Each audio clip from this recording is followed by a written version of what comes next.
Guess it'd help if I flip the cover there. I am early. I figured I'd be closer to. Oh, there it is, 7:30. uh, and I just got a notification that I'm live. Go figure. How's everybody doing? So far, it looks like no one's in here yet, but that's okay.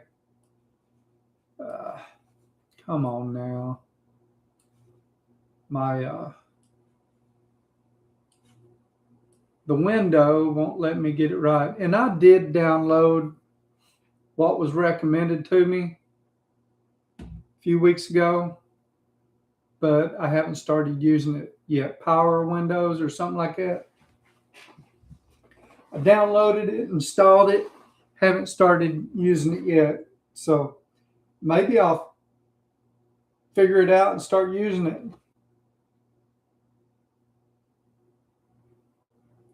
How you doing, Pete?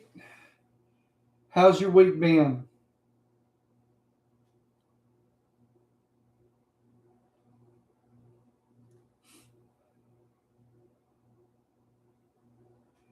So I spent yesterday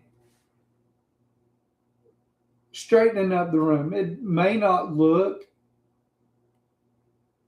straightened up, but it's way less messy than it was just yesterday. Um, just trying to get some stuff done, get everything organized.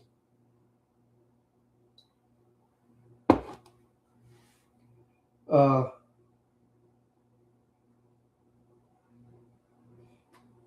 okay. Uh, does the plowing stop during the winter for you? Like, is there a point where, for a week or two, you don't have to plow, or is it like at least a weekly thing?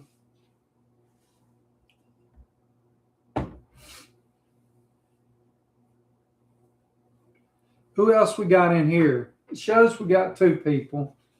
Let me see. Seems like every 2 weeks lately. That ain't horrible.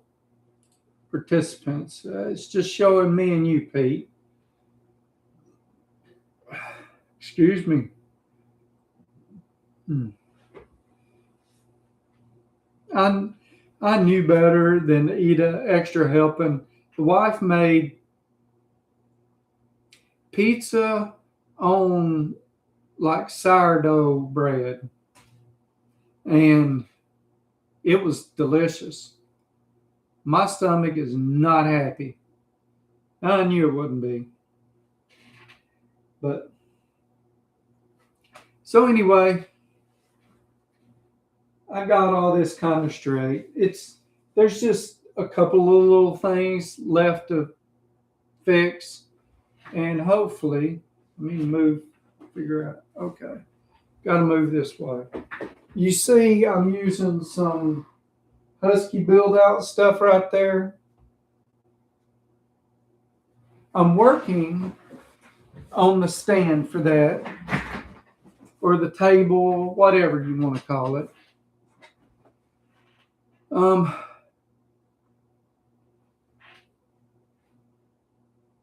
it's the one I'm doing. Yeah, I've been doing a lot more videos, but it's been aggravating. I might get into that in a little bit. So I'm building the stand for that. The goal was to build it out of black pipe, metal pipe. I was going to screw it all together. So, well, being as how you're the only one in here, I think you're the only one in here, Pete. I've ran into a problem. What do you think that problem is?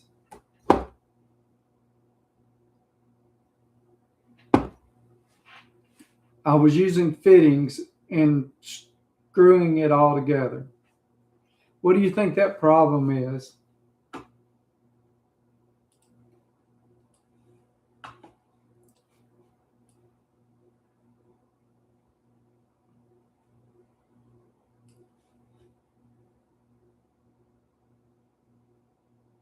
Yeah. If I put this side together, I can't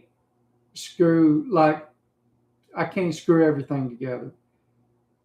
I would have had to bought stuff with reverse threads and then figured out where the reverse threads need to go.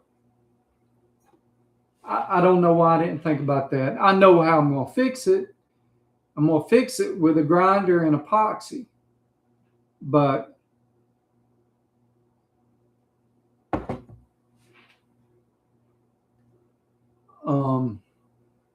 yeah, I could do that. But I kind of want it to be, I don't want to see a lot of weld on it. But I might do that just because it's going to be a whole lot simpler. Especially now. What I need to do is blow everything, take everything back apart, and just weld it all back up.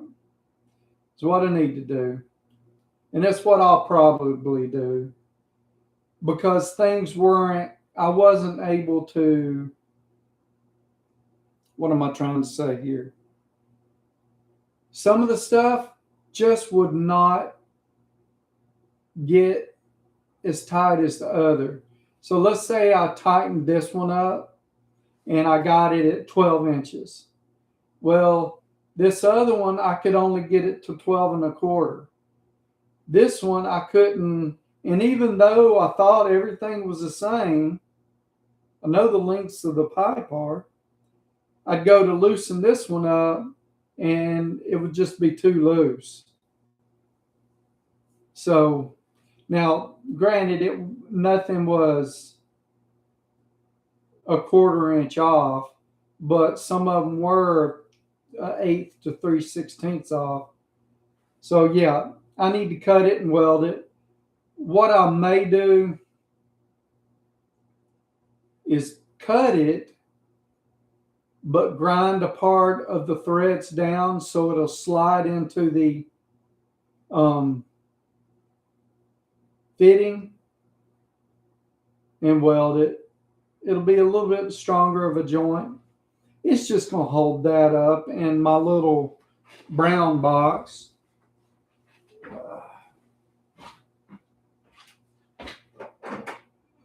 This little brown box will be on the bottom.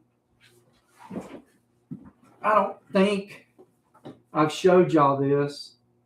I bought this as a rusty mess. Probably 2014, 2015 from a flea market. And I refinished it. I tried to put felt in the bottom, but I was having trouble to get it right. Got aggravated with it. Well, no, I got it in the bottom, couldn't get it in the top. Let's see if I can. Can you see the? Let me do this because I can't see it in the camera.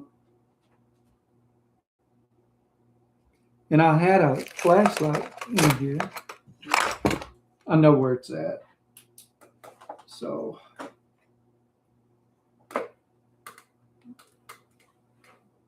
Well, you can kind of see the felt. The felt went in the bottom pretty decent. It just didn't. I just couldn't get it to lay down in the top. And I think the top has a curved. The top shelf is curved into it with straight up sides, and it was just hard making that curve with the felt.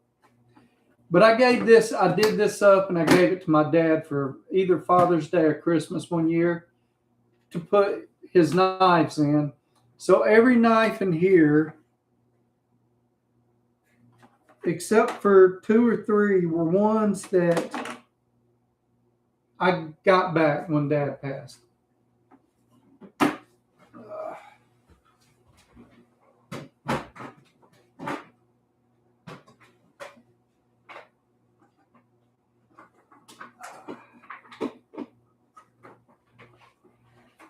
Boy, everything's packed in here.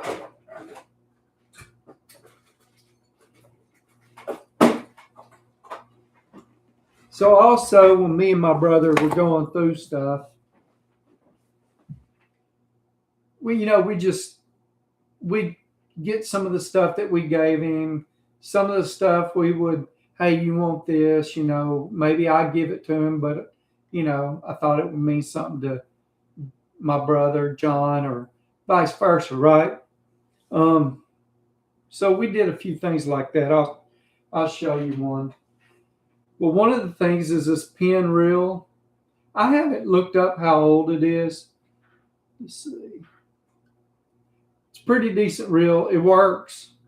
I'll probably never use it. These older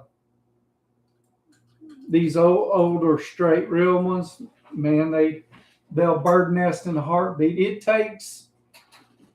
I've gotten to where I could do, I guess they're called open face reel or whatever. I've got to where I can use them, but it's so much easier to use the anti-backlash features on some of them. It can get funny. Man, I have got cotton mouth something bad. And I don't understand why. Another thing we split was Dad would get, sometimes he would get special belt buckles.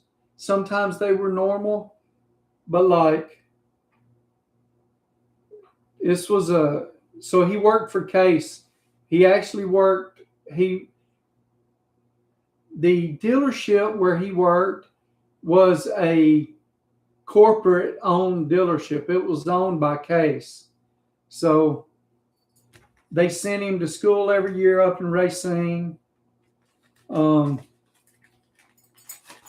Pretty neat deal. I don't know where everyone is, Pete. Kind of wild.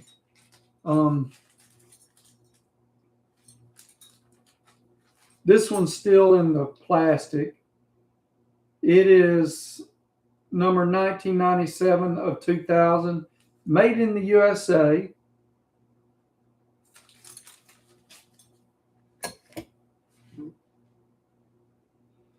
How you doing, Jeff? Good to see you in here, man. This is another one. I can't. This one hasn't been opened either. Another Case belt buckle. This one's a pretty cool one.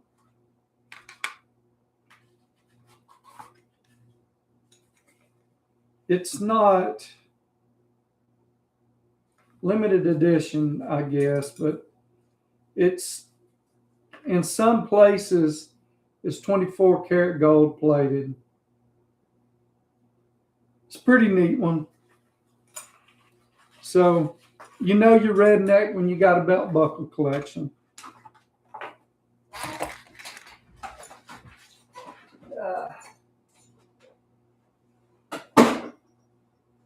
And I was telling you about some of the things that I bet you're sick of plowing. I was telling you about some of the things my brother gave me that was his that he gave Dad. Well, my little brother gave my dad this for a Father's Day present. I don't know how old this box of ammunition is. It's John Wayne edition, Winchester, 165 grain, 3240. And I think it's a full box. Yeah, it's a full box of, it was just something cool. Dad's a John Wayne fan. I'm a John Wayne fan. Little brother is. And something cool my brother found and was able to give Dad.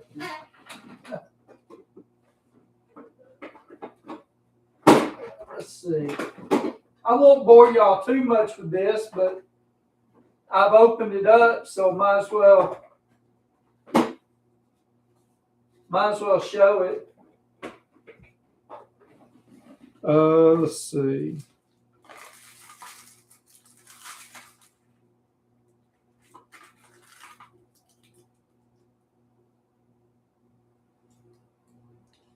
Here's another limited. It's the Case Threshing Machine Company, Racine, Wisconsin.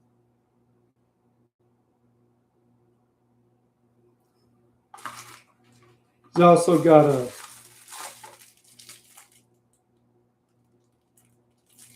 it's a little, I think this went on the back of it and it's fell off. It's stuck to the plastic.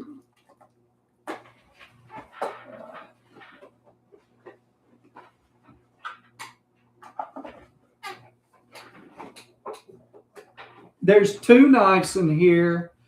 There's three knives in here. Two of them, Dad seen me with them and took them away from me. One's a butterfly knife, the kind that opens up and you do the whole with. Is it called a Balisong? That's the type. I don't know if that's a name brand of the type. And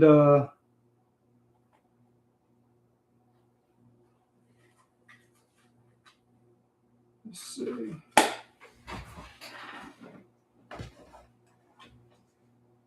I think this is the last one.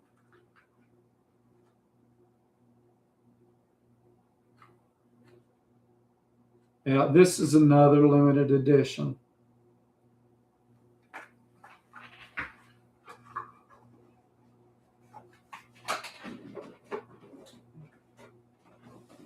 Just some neat stuff, you know.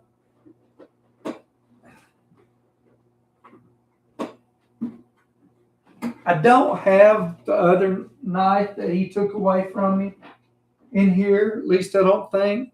But here's the Pakistani stainless Pakistan knife that, yeah. And it's horrible. It looks like I tried to sharpen it on the concrete. Let's see.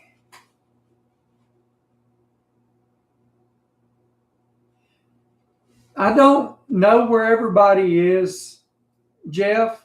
There's a lot of people that haven't come in tonight that would normally be here. So I don't know. Let's see. Jeff, though, my wife thinks you're cute. She loves the beard. Well, tell her I said thank you.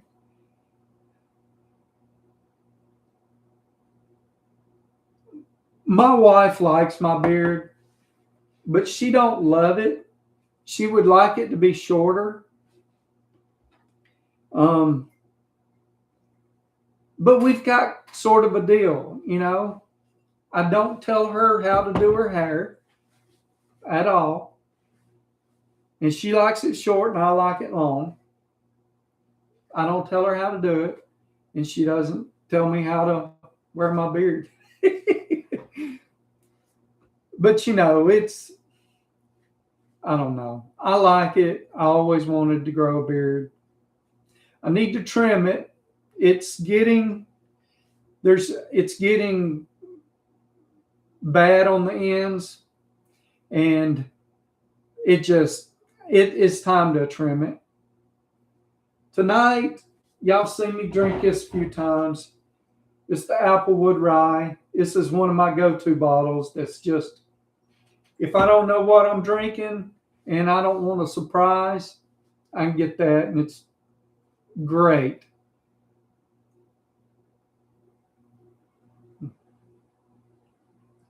Sorry. Woo. Cheers.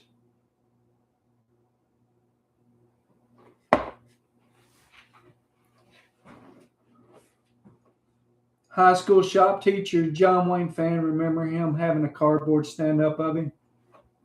That's cool. I got a lot of the movies. I don't think I have anything else that's John Wayne other than movies.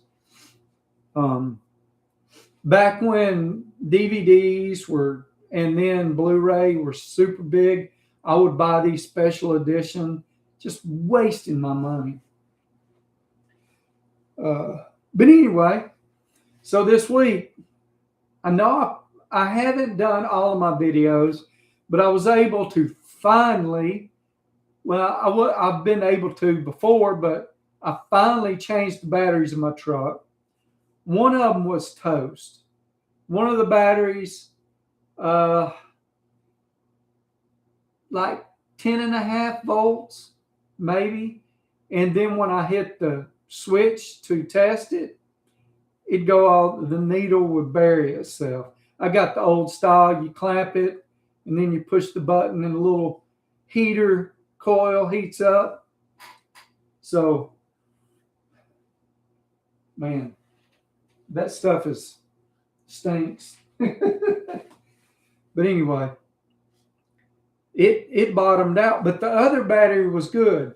Now, I wasn't gonna not change both at the same time. I know you need to. And the other one could always go out on me. But it's good. It was at 12.6, 12.5, 12.6, 12.7, somewhere around there. I hit the battery test, and it was still in the green. It was lower in the green, but it was in the green. So, but that's a good thing. I finally got that done. And of course, I changed my oil in my car. I told you, I think I did that in the video. Then the next day, so I took my car out. I was trying to hunt down a vibration, and I went ahead and rotated the tires, took the front ones, flipped them, put them on the back, and took the back ones and went straight up. Maybe I might have did it wrong. Should have reversed that sequence, but it don't matter. Still had the vibration. I had checked the torque on my wheels, everything. I was good. So I went ahead, pulled it back in the shop, jacked it up, and first of all, I went and before I even jacked it up, I grabbed the tire and I tried to move it, and it moved back and forth, and I went under there. Tie rod end was pretty loose. I was getting at least 3/16 movement out of it, if not more. The others are good. But I'm thinking I need to go ahead and do struts, shock struts. I think I need to go ahead and do them, but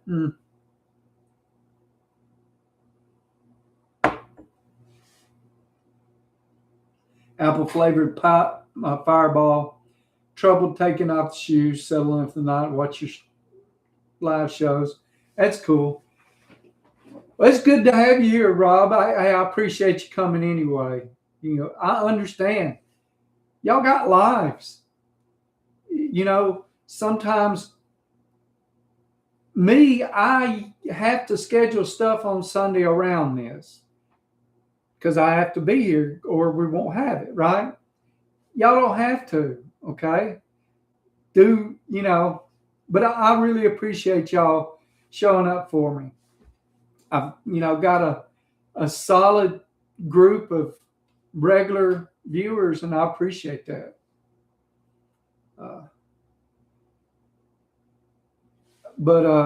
Yeah, changed out that tie rod end, and it's okay. I don't have a vibration, but I think one of my tires is either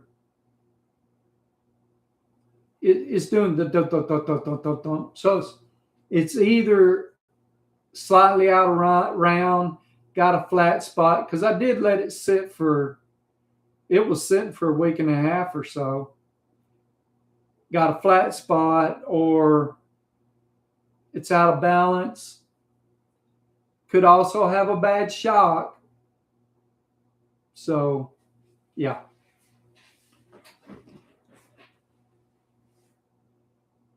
I'm sick of winter, Jeff. I hate winter. I hate it.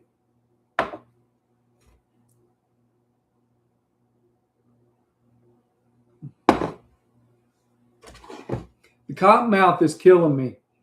My blood sugar must be crazy right now because I ate an apple and a crustable, uncrustable, whatever it is, at like 4:35, and then I ate dinner at 6:30, which was a ton of bread. So my blood sugar might be crazy. That's why I got cotton mouth so bad. Let's see. Jeff, can't wait to plant my garden. Nothing beats fresh air and the smell of growing things outside. I agree. I appreciate that, Jeff. I'm done with it for now. For now, it's not done. I'm done for now. I've freed that room back up in the shop. And now until writing season, it's all about getting projects done. Whether it's a little bitty project or big project, I need to get stuff done. And like the first one I'm trying to get done is this stand for this toolbox here. It's not turning out as nice as I wanted it, but that's okay. I don't know what my next project's going to be, but I've got plenty of them to choose from. So, I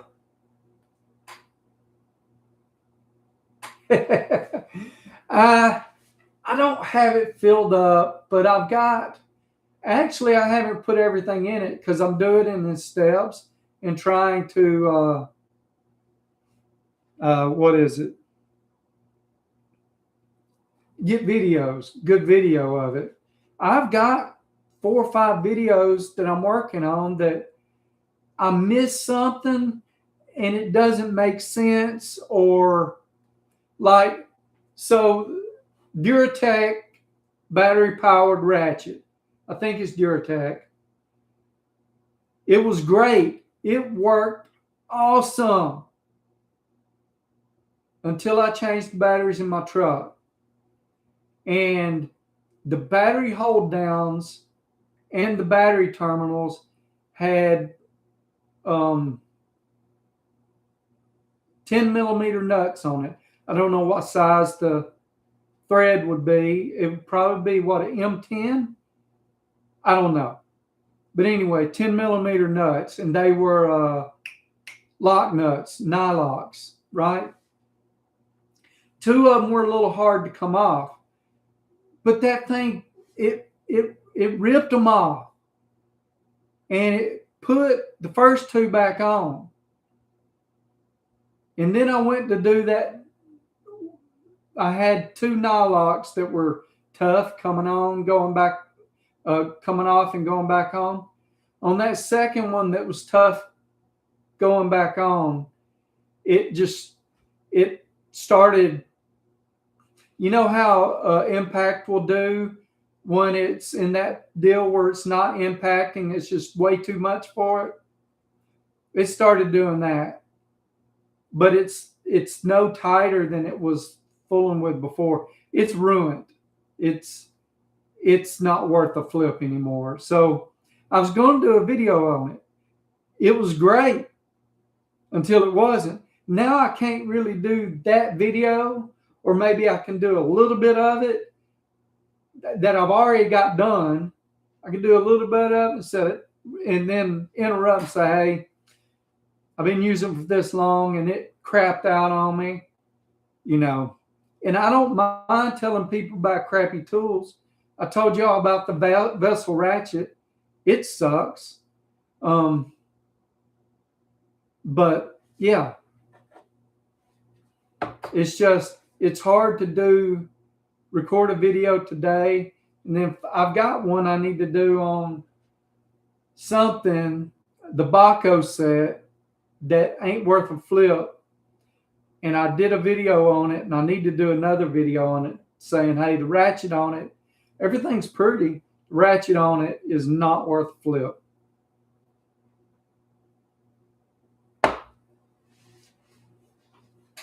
Can you guys remember when you first started out and all your tools fit in a tackle box?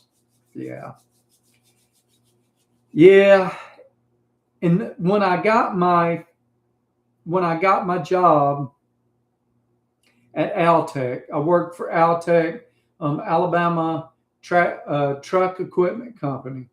I think they've changed what Altec means now, but they build boom trucks and beds. Their main business is digger derricks, booms. They also bought Asplin, the chipper division of it, the part that makes chippers and the beds. They bought them. So they own that. I don't know if it's still named Asplin or not.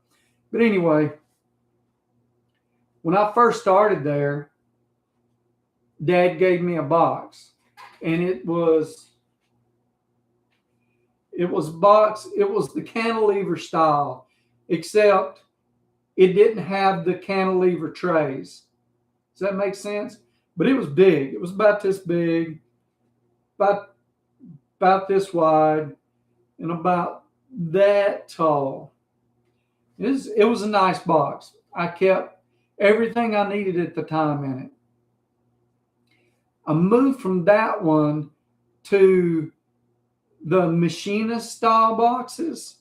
They've got the lid, the cover on the lid, the cover on the front, and you pull it off and you slide it in between the top drawer and the top tray deal. Upgraded to that. I actually swapped it with Dad, and he gave that other box to my brother. And so I used that for a few years, and I, upgraded, gave it back to Dad. My brother still got both of those boxes. So I don't know. The only box I've got from that time frame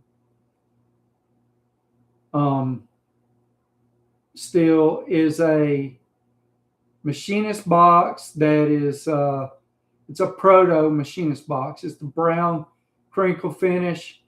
Dad had bought it from me, and actually he loaned me money, but he used all my tools as collateral.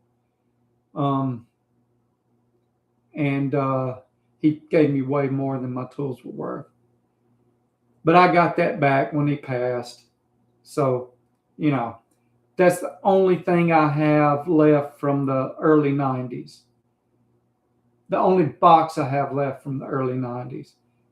I'm sure I have other tools left from them. I've got some Matco screwdrivers from the 80s that Dad bought me when I was 15 for a Christmas present. And of course, my Snap-on clock with the woman on it in the bathing suit. See, I still have the Craftsman box. Got it when I moved out of my apartment. Still used Dad's garage until I got my house. Had my own toolbox in his garage. I did have a box at Dad's. That's cool.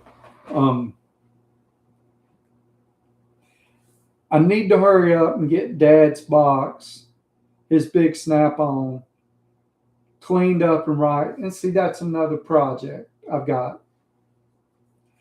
We'll see how everything falls. The goal is to stay steady. Now, starting tomorrow, even though I don't go to school tomorrow, it officially starts tomorrow. And I'll go on Wednesday, make that 2-hour trip down and 2-hour trip back. But I've got roughly 15 more of those, maybe only 13 more because of spring break. So 13 more of those trips plus commencement. So I'll be glad to be done with it. So does anyone want to know about my new motorcycle trip I'm planning? It's been all I could think about because I knew I needed to start planning it early because there's a lot of logistics in it, or at least for me, and I have fun planning it. I don't know, I'm a bit nerdy on it. But that's awesome. And it is a huge undertaking. And I keep having to go in and adjust things because of where you can stay. And this area has, grizzlies bad, and you can't sleep in a tent unless, or you're not supposed to. It's like they said it's illegal to sleep in a tent outside of certain areas. They've actually got a campsite that is surrounded by electrified fence where you can sleep in tents. I'm finding out all kinds of stuff. Certain times of the year, the parks in Canada are free to U.S. citizens as well. So that's awesome. So I'm going to Alaska. They lifted the registration and appointment or schedule or whatever. You got to make a reservation. Glacier National Park and a lot of the national parks, you have to make a reservation to enter between the hours of like 7:30 or 8 o'clock and 2 or 3 o'clock, maybe 4 o'clock. You can't enter during those hours unless you've got reserved it, which is hard to do. They lifted that completely for Glacier, but I still may want to get there early to try to keep from getting behind RVs because I'm going to go through Glacier back in the U.S. and on the Run to the Sun Road. It's something I've always wanted to do. So I'll be hitting Banff, the Glacier Highway up through there, and then Jasper. And there's a bunch of snow fields. I'm going to get to see big glaciers up in there. And then I'll get to ride the Alcan Highway. And I haven't firmed it up exactly how far into Alaska I'm going. My plan point originally was Fairbanks, but it might change to Anchorage because someone who has said they're going with me his daughter lives there and he wants to see her. I've got to firm that up though, because my wife is going to meet me in Alaska and we're going to have to buy plane tickets. Plus I have to make reservations at a lot of the campgrounds in Banff and Jasper or wherever I'm going to be up and through there. It might not be so bad the further north I go, but it is the busy season. So I'm going to need to make reservations in advance or I could be stuck without a place to stay. And I plan on sleeping in a tent for some of this for a few reasons. One, it's already going to be just the fuel alone. My first figures on fuel alone, I'll give you those.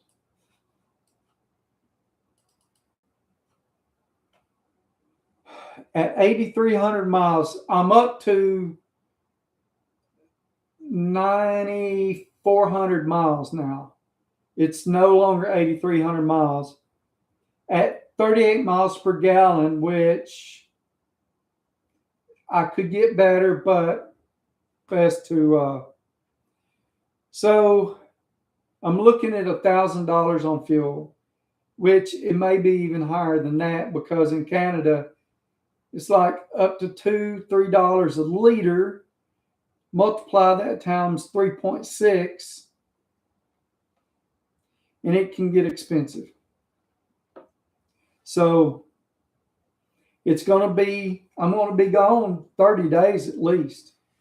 So I probably won't do most of the lives during that time.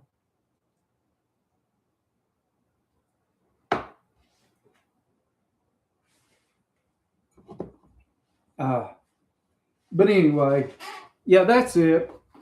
Alaska, I'm planning it out. Man, it is.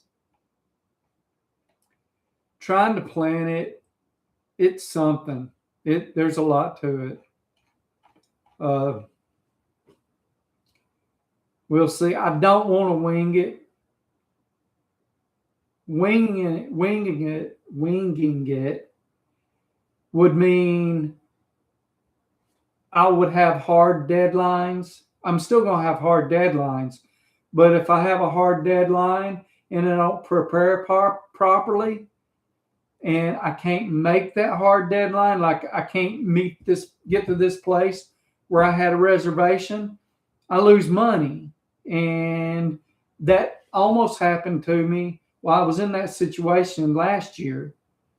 I didn't wing it. It's just I got sick and I had no choice but to go to my next destination, and I was miserable all day, riding through some beautiful country in Montana, Yellowstone, and it's a park right below Yellowstone. I can't remember the name of it. Mountains and Grand Tetons. Yeah. See. So it's a huge undertaking. What's one tool you either lost, got stolen, or broke, or gave away that you still wish you guys owned? That is a tough one. I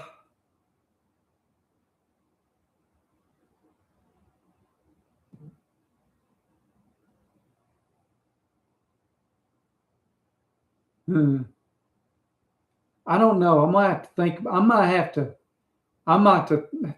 think long and hard, maybe a week or two on that, because I don't know. I'm pretty good about my tools, and I typically don't lose them. So it's hard. It's hard to figure out what that would be. I've got everything back that I needed that Dad got from me. So, and I only sell a tool when it's completely useless to me. Like where I think, and there's no way I'll ever use it. And I've took some crappy impacts to the pawn shop and sold them. It's usually stuff that I've got 3, 4, 5, 6 of. Like I'm giving stuff to my son now because I've got more than enough. Like I always told my boys, never sell your tools. They're the one thing that you've got that's worth a little money that you can use to make money. So never sell them. Well, I'm breaking that rule now because I've got everything. I've got plenty of some of the stuff that I've got. I mean, I renewed almost my whole Milwaukee M18 lineup. And, you know, now if we're talking about cars,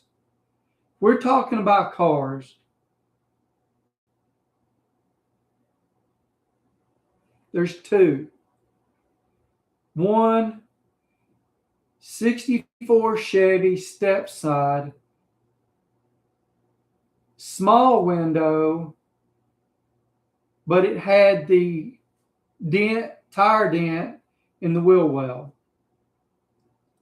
Me and my dad re-ringed, actually put new used pistons in it. Does that make sense?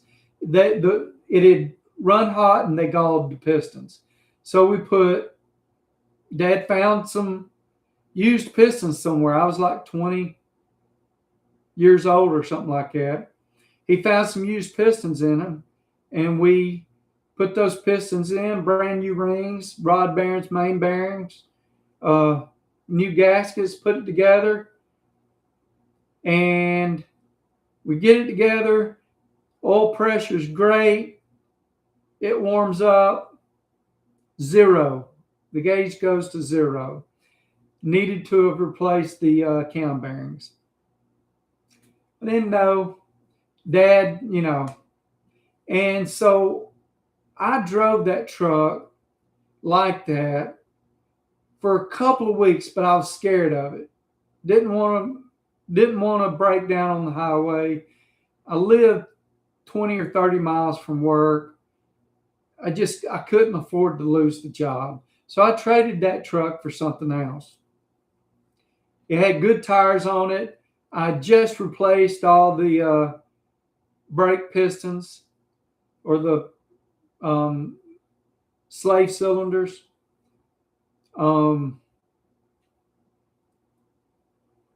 What was the most aggravating about that truck? I never should have got rid of it. It was stupid of me to get rid of it. I was stupid for getting rid of it. What aggravates me the most about it is the person that got it traded it away, actually pulled the good tires off of it, put some crappy tires on it, traded it away. He was a wheeler and a dealer. The guy he traded it to drove it for years and never did anything to it.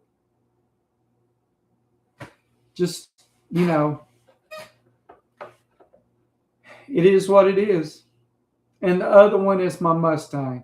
Now my Mustang, it was an 87. I bought it in 1993. It was a 5.0. I bought it in 1993.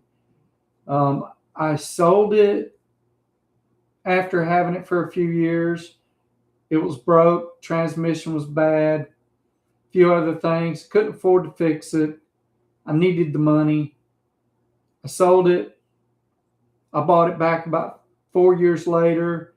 It was in a little worse shape. Was never repaired. Got it back. Bought a junk car. Put a new transmission, clutch press brake, throwout bearing. And I ran it for years. I probably bought it back in 99. And I owned it and drove it until 2012 when I was moving to Fort Hood, Texas. I sold it then because it was in rough shape, really rough shape. It needed a new heater core. It needed a new windshield. The transmission was going out again. It needed to be rebuilt. It was just raggedy. There's way more wrong with it. I can't even begin. And in the military, I just didn't have the time to fool with it. Now I'd love to have it back because I've got the time to fool with it, but it really would make no sense.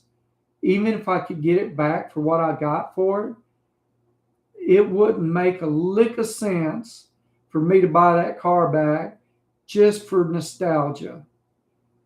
If I was planning on fixing it up, because it would cost me way more to fix it than it was would be worth, even sentimentally. Like I'd have to put 15 grand in it probably just to get it halfway decent.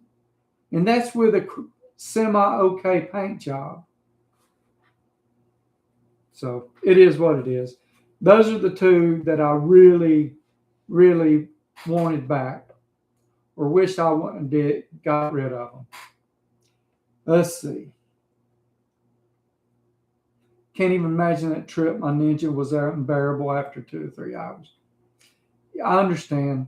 I've done some stuff to make the big bike even more comfortable than it is. But I think I have a problem. Like, I need to get a seat that's fitted for me, because most of the ones I sit on, man, my butt bones get hurting extremely bad after 4 or 5 hours, and other people are like, I don't have that problem. And I've got a good seat. Just, yeah. Jeff is not really a tool. I used to compete car stereos. Lena shot my decibel meter, never saw it back. Yeah. Now you get a cheap one on your phone, and they're pretty decent. I don't know how accurate they are, but lost a ball peen hammer I made in school. I think I left it in the car I scrapped out. Yeah. Here's the tool. That made me think of that. And I can't find anything that I'm happy with to replace it. I thought I'd found one, but my Craftsman, I think it was a lever lock tape measure. So it had both the push button lock and then a deal on the bottom. So you pulled it out, it stayed, and you'd have to press that deal on the bottom to get it to come in. If you needed more tension than that could provide, you push that little lock down. Worked great, loved it. Hardly ever had to use the little lock. I love that tape measure. I've got a Craftsman, a newer Craftsman like that. I got a newer Craftsman that's got the bottom thing on it. I've got a Milwaukee. Those are the only two I found. Could have more. The Craftsman sucks. The Milwaukee was great, but it's slipping now, and I've had it a year, 2 years, and I haven't used it that much. So it's slipping now. It's coming in without you pulling on the thing just a little bit, but it doesn't take much to make it. So it's aggravating. It was just, I love that. And here's what I did. I didn't lose it until a few years ago. I lost it in the floorboard of my Fairlane. I didn't realize it was in there. But what else do I have in the floorboard of the Fairlane? A leaking heater core. That leaking heater core, plus rain coming into it, because it's got a leak in the roof somewhere around the drip rails, floorboard, water, rust, and it's junk. So there is that.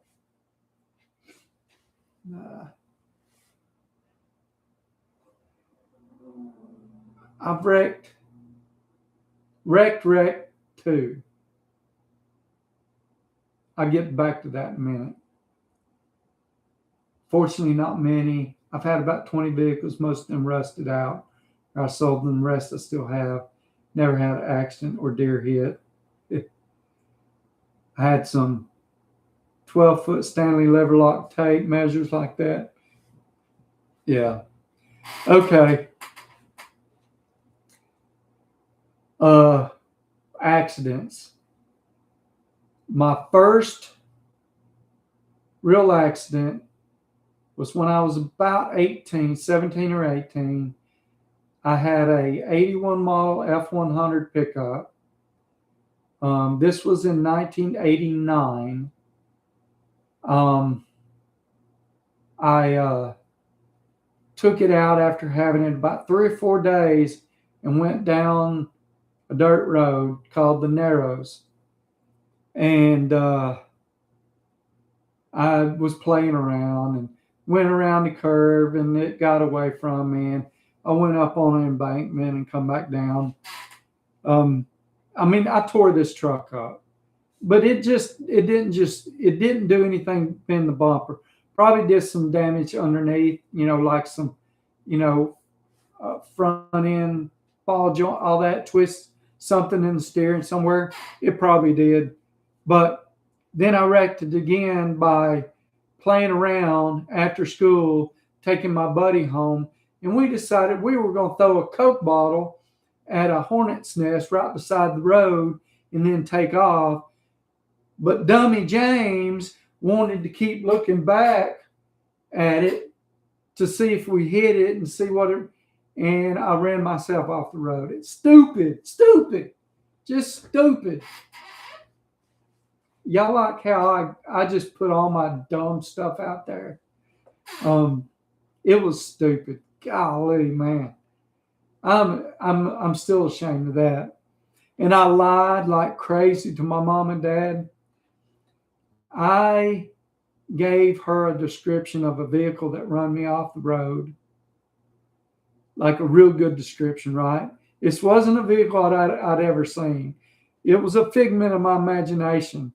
But she found a vehicle fitting that description. And I'm lucky she didn't pull someone over and say something to them. I told her the truth later, but my dad, he didn't play.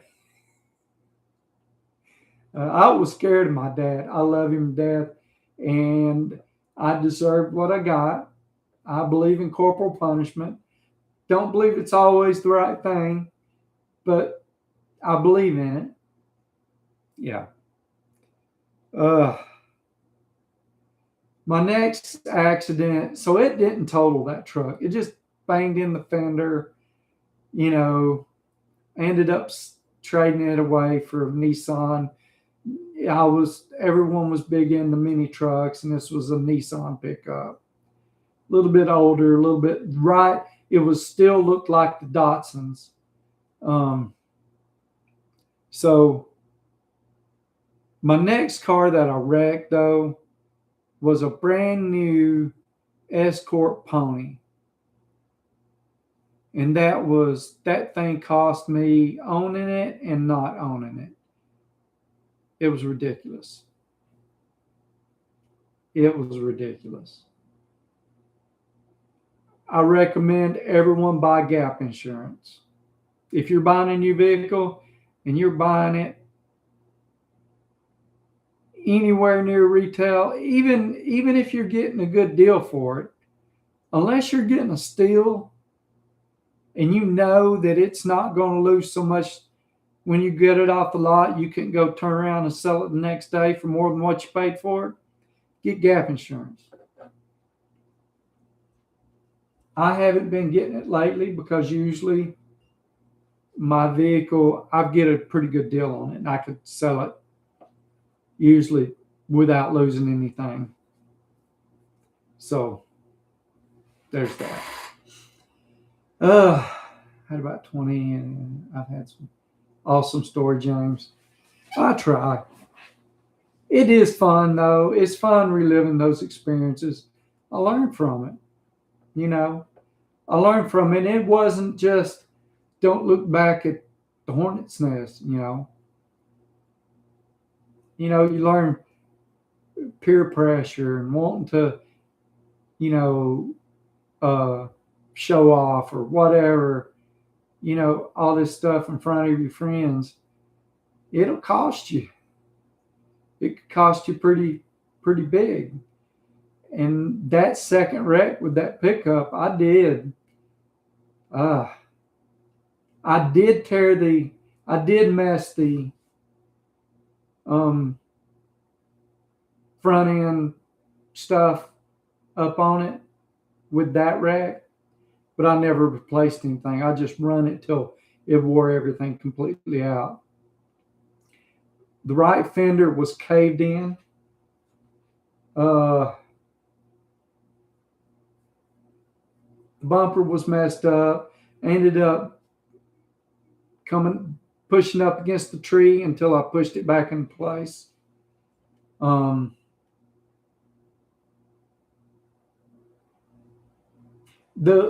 It might or might not have been because of the wreck, but my wheel bearing went out on me. And because I didn't know enough, I didn't know to check on that squeak. I ran it until the inner race welded itself to the spindle. Dad come out. We repaired it on the side of the road. Dad come out with the service truck at Case. His buddy let him use his service, or the Case let him use one of the service trucks. And we had to cut the race off. I say we. He cut the race off. I was just there was no flashlight to hold because it was light, but I was tool hander and all that. And the brunt of his unexhausted inventory of choice words to say to me, because he wasn't pleased that I broke down on the side of the road.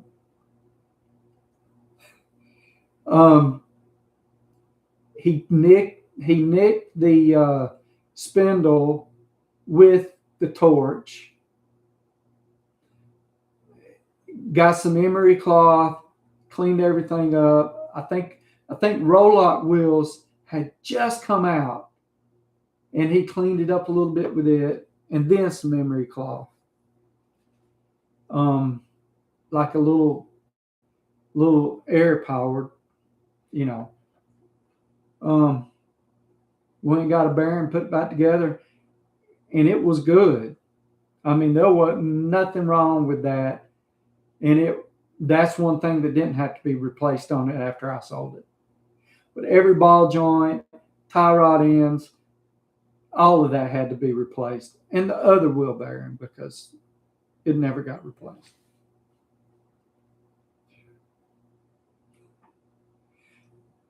Yeah. I learned a lot of my maintenance on my vehicles by messing stuff up. One of the first big times Daddy didn't help me on something, I had a 78, I think, two-door Ford Granada. It had a 302 with a floor shifter automatic. I backed out on the main highway at my buddy's house, and I reverse dropped it into drive. I went from reverse, slammed it down in drive, and just gave her hell. But it didn't go anywhere because the drive shaft said, and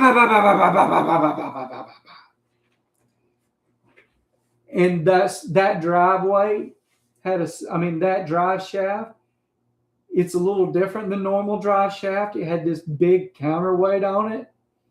And so you couldn't just find a drive shaft out of another Ford. It had to be that series of Granadas, or, I guess Monarch was probably. I found one. But yeah. Man, I did a lot to that car. I loved it. That was a good little car. It was white, and it had a brown vinyl top on the back part of it. It was a good looking car. It had aluminum wheels on it, old factory mag wheels. Let's see, before they went out, I replaced the wheel bearings in the wheel, the axle bearings in the rear, all the brakes. I'd put, there was some issue there. I'd put a thermostat in it. This was towards the end of its life. We had got another car and we were using it, and I let my sister-in-law drive it. Well, I guess there was something in it and was messing up the thermostats, and she ran it until it didn't run, and she galled the pistons in it. Yeah. I've had some decent cars. I've had a lot of cars. Your 20 cars, Pete? I was at 20 cars, I think, before I hit 30. But I did some stuff back then that,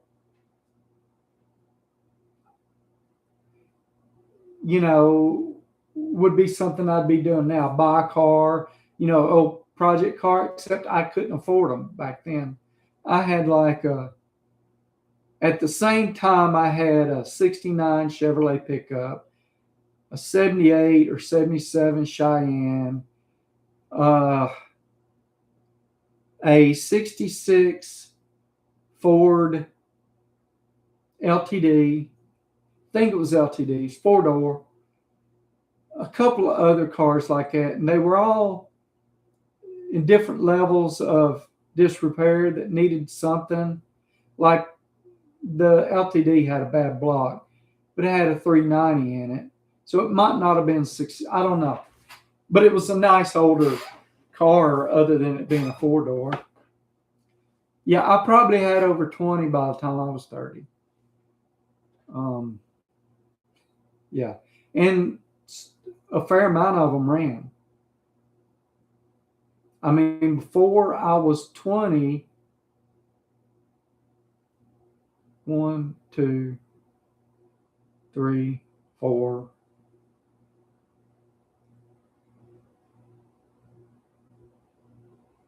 5. I'm going to count the junk cars, 5, 6, 7, 8. Before I was 20, I had eight cars. 4 of them, not counting my wife's car that she brought into our marriage when we got married. It was an Oldsmobile Delta 88. And believe me, I couldn't afford this. 1, 2, 3, 4. Yeah.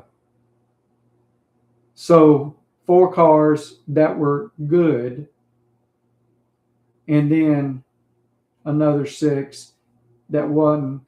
And not long after, I got a 57 Chevrolet Stepside long bed pickup that ran, and I drove it almost all the way home. I was 6 miles from home.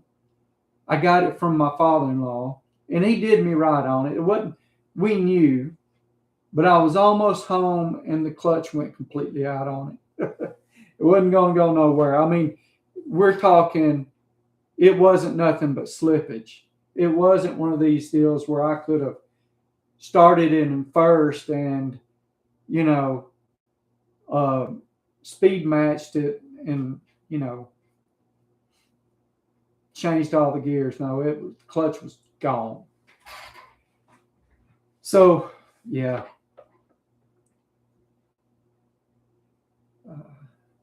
Wish I could have all the old cars I had back then. I wouldn't have to work anymore. Yeah. I've had the chance to have, like realistic chance to have, some awesome cars that I turned down because I thought they were ugly at the time. Like a 64 Ford Galaxy 2-door convertible. But I thought it was ugly. It was running, and I could got it for $600. It was yellow. It was banana yellow. It was ugly as far as color, but it was a big car. And I'm around all these cats that's got Z28s, 69 Camaros, Javelin. They had these guys that my dad worked for. He moonlighted. He worked on their equipment on the side. So when he got home, he'd go work in another 4 or 5 hours, kept all their stuff running, kept all their hot rods running. They had a multitude of hot rods, and I was jealous. And that was the cool stuff. And that old Ford Galaxy wasn't cool. But today, I'd be tickled pink on it. Today, but even if I would have bought it, I'd have traded away because I was a dumbass.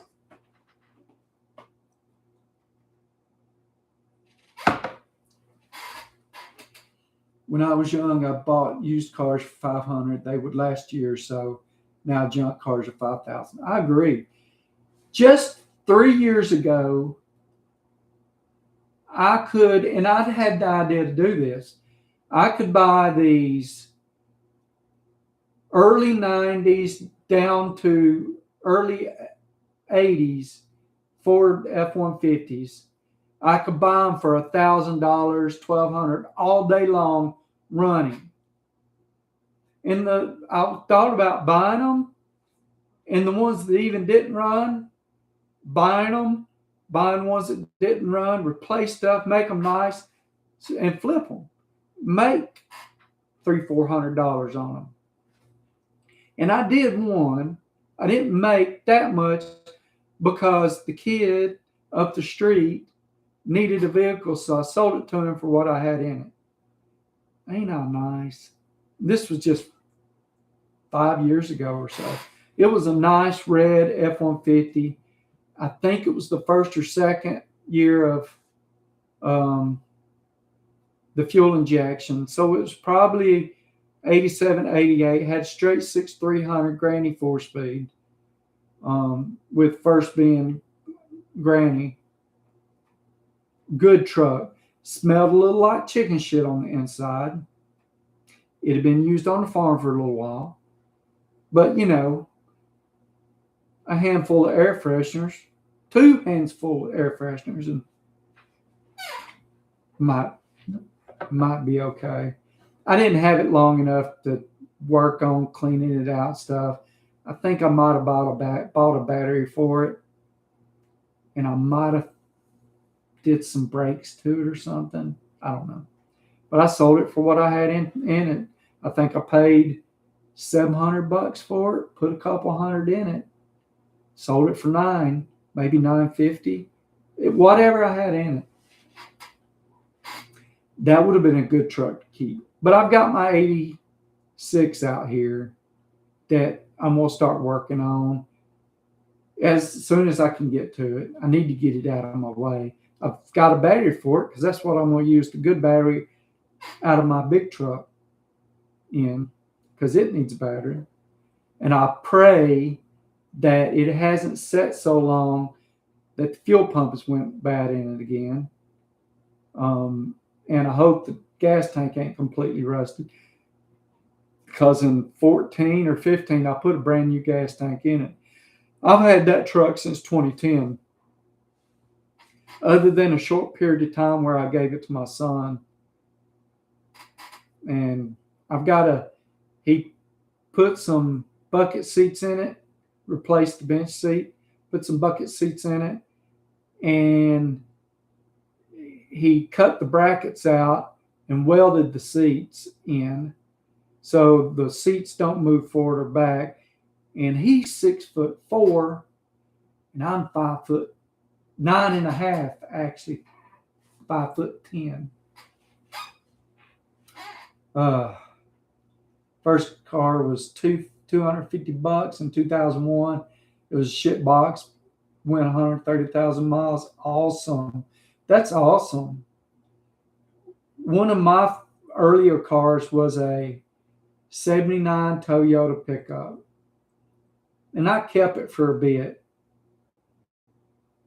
I shouldn't have sold it, but we needed the money. But it was a little messed up here and there, and it had a wooden flatbed on it.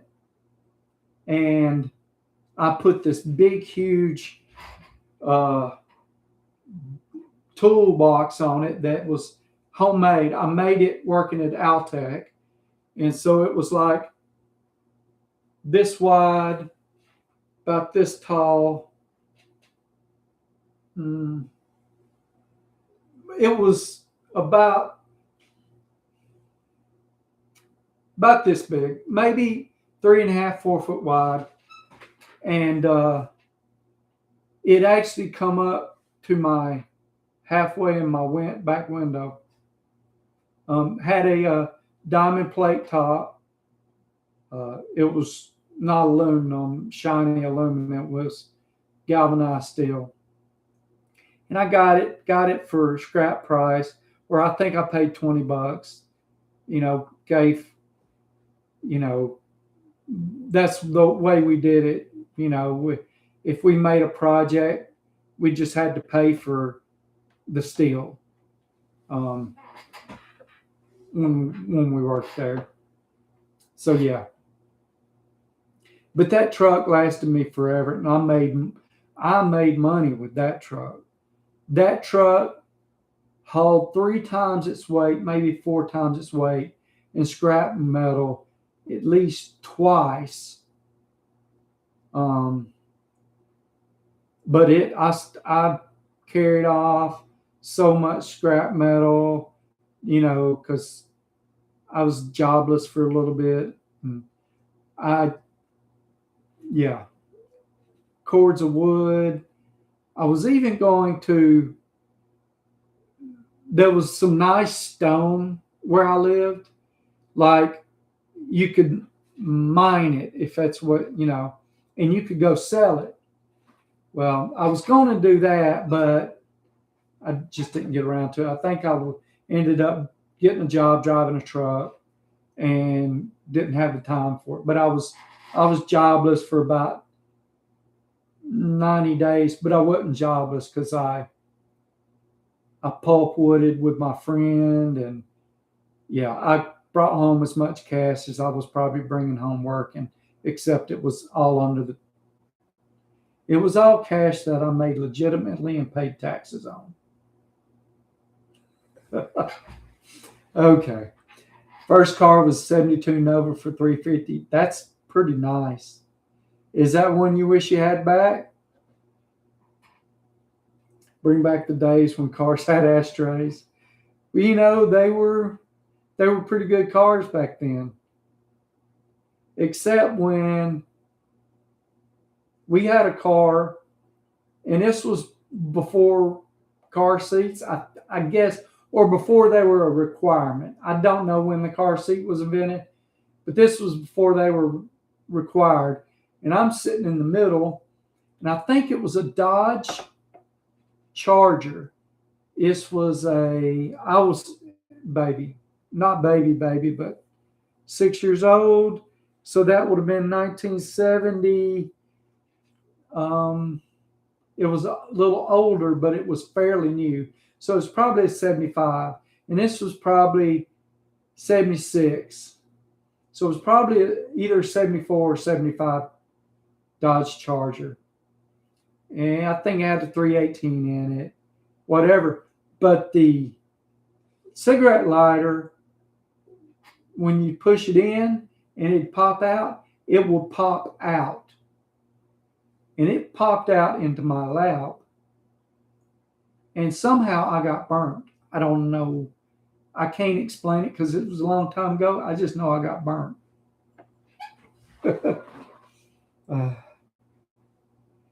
Sold it and don't know where it is. Yeah. I don't know where none of mine are. I don't think I know where any of mine are.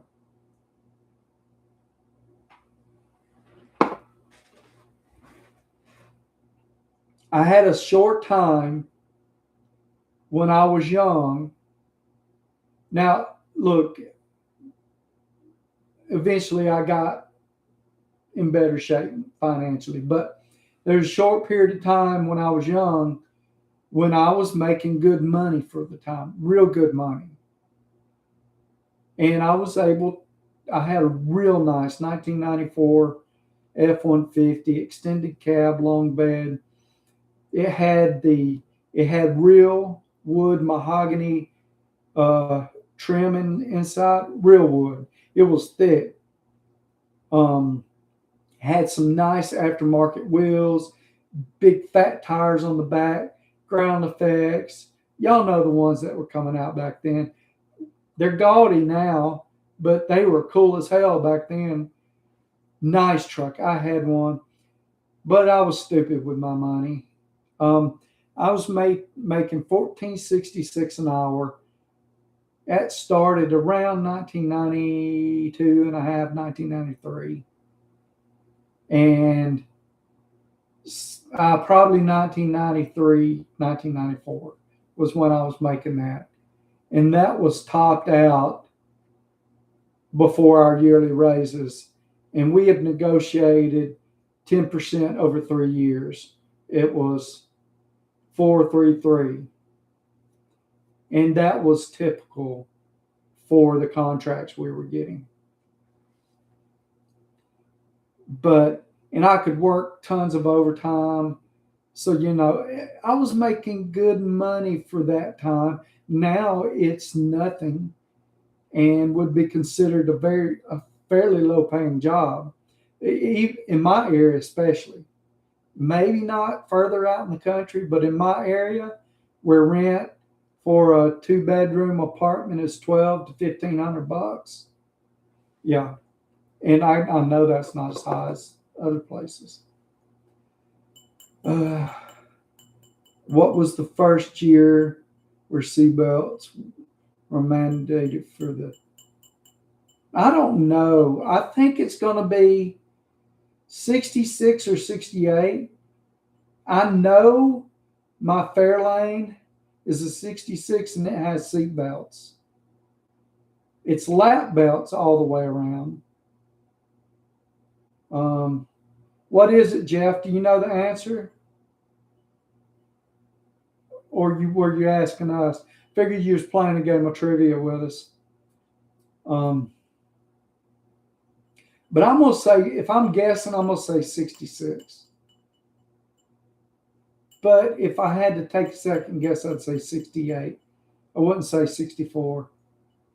What vehicles have I had that didn't have seatbelts in it? My 64 pickup might not have had seatbelts in it. I can't remember for sure. I'm pretty sure the 57 didn't. But yeah. Man, an hour and 23 minutes. Yes, the 68, it's the government always late doing the right thing. Yeah.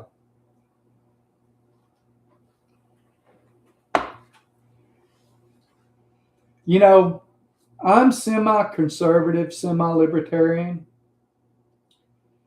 I kind of feel less laws are better in most cases. But when it comes to some safety things, I'm happy for them. But I'd have to pick and choose each one. Helmets is a big stickler or sticking point for a lot of motorcycle riders. It shouldn't be a sticking point for anybody else other than insurance companies. Um, they shouldn't matter to them. It should matter to the insurance companies. I guess by proxy or by whatever, maybe other people's insurance goes up because people that don't wear helmets and die or whatever. Helmets are a sticking point. And there's a lot of data out there. Some of it shows that helmets help, and some of it shows that they can also hurt. I don't know. Jeff said 68. Awesome.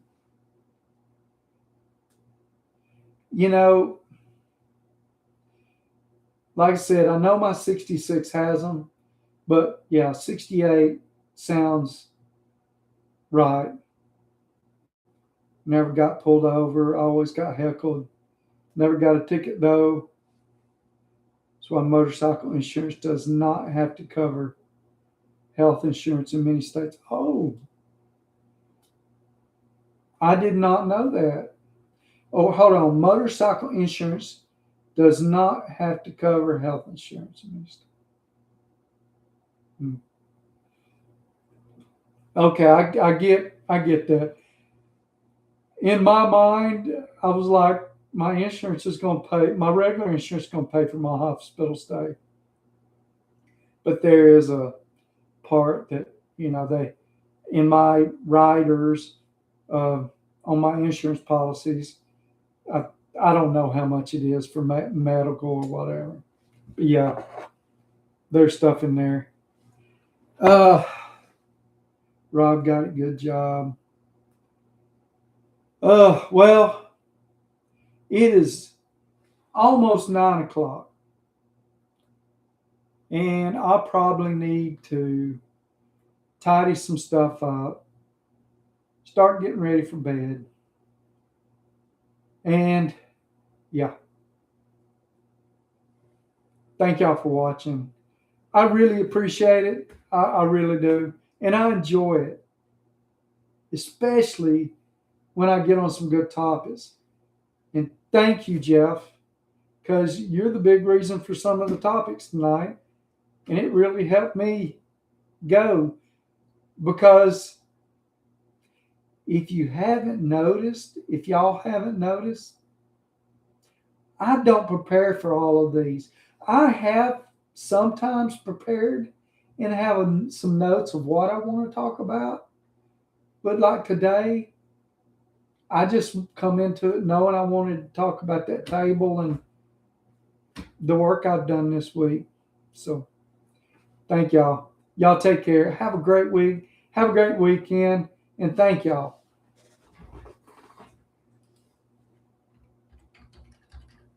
And a great week.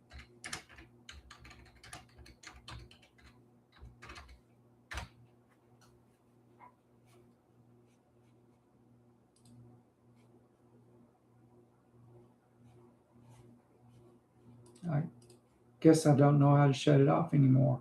There we go.